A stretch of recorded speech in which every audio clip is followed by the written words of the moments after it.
Hello' guys, কি খবৰ আপোনালোকৰ? আশা কৰোঁ আপোনালোক সকলোৰে খবৰ ভাল আৰু আপোনালোকৰ আশীৰ্বাদত চাওকচোন ময়ো বহুত বেছি ভালে আছোঁ। আৰু আজি এটা বিশেষ এটা টপিকৰ ওপৰত ভিডিঅ'টো বনাম বুলি ভাবিছোঁ, বিশেষকৈ মিয়া ভাই ভনীসকলৰ বাবে। আপোনালোকৰ গানটো শুনি মই সঁচাকৈ এদিনকৈ আজি দুদিনেই আপোনালোকৰ ওপৰত ভিডিঅ'টো বনাব লগা হ'ল।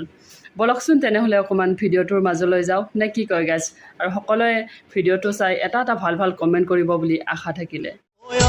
তোমার বাপর নেকি খালি মিয়াকে দিব খুঁজা निकल लौड़े पहली फुर्सत में निकल। আর উস্কনিতে সাম্প্রদায়িক জুই জ্বালাই দিয়া মিয়া জাগিলে কিন্তু নিজর নাম পাহৰি যাবা। 1947 চনৰ 15 আগষ্টৰ দিনটোতে আমি ব্ৰিটিছ শাসনৰ পৰা স্বাধীনতা লাভ কৰিছিলোঁ। মহাত্মা গান্ধী, ভগত সিং, ৰাণী লক্ষ্মীবাই, সুভাষ চন্দ্ৰ বসু আদি বহুকেইজন লোকে আমাৰ দেশৰ স্বাধীনতাৰ বাবে গোটেই জীৱন উৎসৰ্গা কৰিছিল। আমি সেই মহান ব্যক্তিসকলক সদায় মনত ৰখা উচিত। আমি সৌভাগ্যৱান যে আমি স্বাধীন দেশত জন্মগ্ৰহণ কৰিছোঁ। সকলৰ বাবে আজি আমাৰ মৌলিক অধিকাৰ আছে। এখেতসকলৰ বাবে আজি আমি মুক্ত আকাশৰ তলত সোণালী ভৱিষ্যতৰ সপোন দেখিব পাৰিছোঁ। মিয়াসকল, তোমালোকে এই কেইজন ব্যক্তিৰ ভিতৰত কোনজন মিয়াৰ নাম ইয়াত উল্লেখ কৰা শুনিছা কোৱা? কোনজন মিয়া মানুহৰ নাম দেশ স্বাধীনত উল্লেখিত আছে বাৰু? তোমালোকে ক'ব পাৰিবা? তোমালোকে কোনোবাই ক'ব পাৰিবা নেকি যে দেশ স্বাধীনৰ টাইমত তোমালোকৰ কোনোবা মিয়া মানুহেও আছিল ইয়াত?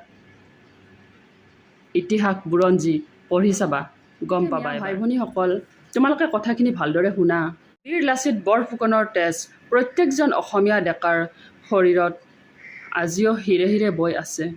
তহঁতে এটা কথা শুনি ল, যদি তহঁতে ভাবিছ যে মিয়া জাগিলে আমি আমাৰ নাম পাহৰি যাম, তহঁতেও এটা কথা একদম স্পষ্টকৈ শুনি ল। কনকলতা বৰুৱাই যদি 18 বছৰ বয়সতে দেশৰ কাৰণে প্ৰাণ আহুতি দিছিলে, তেনেহ'লে আমিও আমাৰ দেশ ৰক্ষাৰ কাৰণে এখোজো পিছুৱাই নাযাওঁ।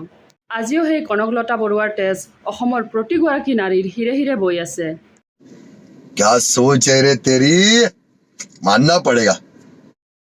গতিকে তহঁতকো এটা কথা কৈছোঁ, অসমীয়া যদি জাগিব লাগে তেনেহ'লে তহঁতৰো নিস্তাৰ নাই। কিছুমান কথা কোৱাৰ আগতে 100 বাৰ ভাবি চাবি। আৰু ভিডিঅ'টোৰ শেষত প্ৰতিগৰাকী অসমীয়া ভাই ভনীসকলক মই এটাই অনুৰোধ কৰোঁ, আপোনালোকে ভিডিঅ'টো যিমান পাৰে ইমানেই শ্বেয়াৰ কৰিব। আৰু আপোনালোক সুস্থ থাকক সকলোৱে। নতুন এটা ভিডিঅ'ত নতুন এটা টপিক লৈ আকৌ আপোনালোকক লগ পাই আছোঁ অতি সোনকালে। তেতিয়ালৈ জয় আই অসম।